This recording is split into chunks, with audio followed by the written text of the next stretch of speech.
بسم اللہ الرحمن الرحیم۔ السلام علیکم ناظرین، میں طارق اسماعیل ساگر اپنے نئے چینل پکار پر آپ کی خدمت میں حاضر ہوں۔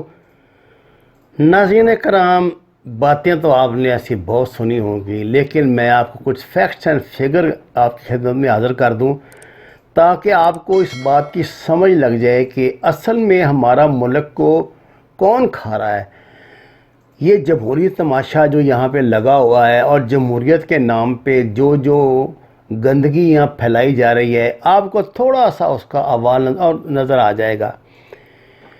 دیکھیے، ہمارے ملک میں جو اسمبلیاں ہیں ان کی ٹوٹل صرف تنخواہ جو ہے نا ممبران کی، وہ بنتی ہے 35 ارب 54 کروڑ 70 لاکھ۔ یہ فگر زمانی بندہ بڑی مشکل سے پڑھ سکتا ہے۔ بلوچستان اسمبلی کے جو ممبران ہیں ان کی تعداد ہے 65 اور تنخواہ ان میں سے ہر ایک کی ہے 1,25,000۔ خیبر پختونخوا اسمبلی ممبر کی تعداد ہے 145 اور ان کی تنخواہ ہے 1,50,000 فی کس۔ سندھ اسمبلی ممبرز کی تعداد ہے 168 اور ان کی تنخواہ ہے 1,75,000 روپے فی کس۔ پنجاب اسمبلی ممبران کی تعداد ہے 371 اور ان کی تنخواہ ہے فی کس 2,50,000 یعنی 2.5 لاکھ۔ اس میں بھی دیکھ لیں، صوبہ منافرت پیدا کرنے کی ہر ممکن کوشش کی گئی ہے۔ قومی اسمبلی ممبران کی تعداد ہے 342 اور تنخواہ ہے فی کس 3 لاکھ۔ سینٹ ممبران کی تعداد ہے 104 اور تنخواہ ہے فی کس 4 لاکھ۔ یہ آگے ہم نے یہ کنکلوژن کر کے جمع تفریق آپ کو دکھا رہے ہیں۔ یہ ٹوٹل جو میں نے آپ کو بتایا ہے 35 ارب 54 کروڑ اور 70 لاکھ روپے بنتا ہے۔ ایک مہینے میں ہم یہ قیمت جمہوریت کی ادا کرتے ہیں۔ اچھا جی، ہاؤس رینٹ، گاڑی، گھر کے بل اور ٹکٹ، بیرون ملک دورے اور رہائش، یہ اس کے علاوہ کے خرچے ہیں۔ اس میں اسپیکر، ڈپٹی اسپیکر، وزراء، وزیر اعلیٰ، گورنر، وزیر اعظم، صدر کی تنخواہیں شامل نہیں ہیں۔ مختلف اجلاسوں کے اخراجات اور بونس ملا کے سالانہ خرچ 85 ارب 85 ارب کے قریب پہنچ جاتا ہے اور اکثر یہ لوگ خود ٹیکس نہیں دیتے۔ یہ معلومات جاننا آپ کا حق ہے۔ اگر آپ اس ملک میں واقعی تبدیلی چاہتے ہیں تو پھر آپ کو اپنے آپ سے یہ سوال ضرور کرنا چاہیے کہ آخر اتنا پیسہ، یہ پیسہ ہمارے ٹیکسوں میں سے جاتا ہے نا جی، وہ اپنے والدین کو تو لاتے نہیں، ان کی تو جزاتوں میں اضافہ ہوتا ہے نا، وہ تو انہوں نے اضافہ کرنے کے لیے رکھی ہیں۔ یہ میرے اور آپ کا خون چوس کے جو ان کو ٹیکسز دیے جاتے ہیں، یہ ان کی تفصیل آپ کی خدمت میں نے عرض کی ہے۔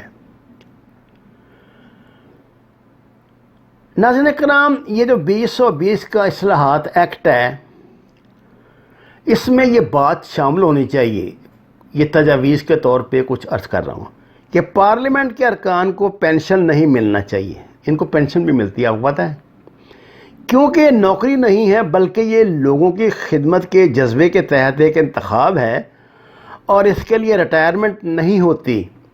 مزید یہ کہ سیاستدان دوبارہ سے سلیکٹ ہو کر اس پوزیشن پر آ سکتے ہیں۔ نمبر 2 ہے جی کہ مرکزی تنخواہ کمیشن کے تحت پارلیمنٹ کے افراد کی تنخواہ میں ترمیم کرنا چاہیے۔ ان کی تنخواہ ایک عام مزدور کے برابر ہونی چاہیے۔ فی الحال وہ اپنی تنخواہ کے لیے خود ہی ووٹ ڈالتے ہیں اور اپنی مرضی سے من چاہا اضافہ کر لیتے ہیں۔ کہ جب ابھی انہوں نے کلرکوں نے ہڑتال کی تھی تو انہوں نے یہ سوال کیا تھا، انہوں نے کہا جی صدر کی تنخواہ 2 لاکھ سے 10 لاکھ ہو گئی ہے تو کلرکوں کے لیے پیسے نہیں ہیں، آپ کہہ رہے ہیں خزانہ خالی ہے۔ یہ تو ایک سوال ہے، ایک بنیادی بات ہے۔ فیکٹس اینڈ فگر پہ صرف ہم بات کریں گے، کوئی آپ کو اور لاف گزاف نہیں ہوگی۔ اچھا جی، ممبران پارلیمنٹ کو اپنی صحت کی دیکھ بھال کے لیے سرکاری ہسپتال میں ہی علاج کی سہولت لینا لازم ہو جہاں عام پاکستانی شہریوں کا علاج ہوتا ہے۔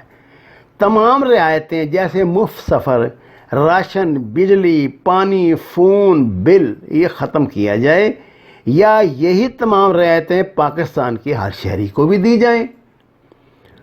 وہ نہ صرف یہ رعایت حاصل کرتے ہیں بلکہ ان کا پورا خاندان اس کو انجوائے کرتا ہے، جو کہ سراسر مطلب بدماشی، بے شرمی اور بےغیرتی ہے، اس کے علاوہ اس کو کوئی نام نہیں دیا جا سکتا۔ اچھا، نمبر 5 تجویز یہ ہے کہ ایسے ممبران پارلیمنٹ جن کا ریکارڈ مجرمانہ ہو، آپ کو الا ماشاءاللہ 50% سے زیادہ وہ یہی ملیں گے، حال یا ماضی میں سزا یافتہ ہوں، موجودہ پارلیمنٹ سے فارغ کیا جائے اور ان پر ہر لحاظ سے انتخابی عمل میں حصہ لینے پر پابندی عائد ہو، اور ایسے ممبران پارلیمنٹ کی وجہ سے ہونے والے ملکی مالی نقصان کو ان کے خاندانوں کی جائیدادیں بیچ کے پورا کیا جائے۔ 6 تجویز یہ ہے حضرت کہ پارلیمنٹ ممبران کو عام پبلک پر لاگو ہونے والے تمام قوانین کی پابندیوں پر عمل لازمی ہونا چاہیے۔ 7ویں ہے جی، اگر لوگوں کو گیس، بجلی، پانی پر سبسڈی نہیں ملتی تو پارلیمنٹ کینٹین میں سبسڈائز فوڈ کسی ممبران پارلیمنٹ کو نہیں ملنا چاہیے۔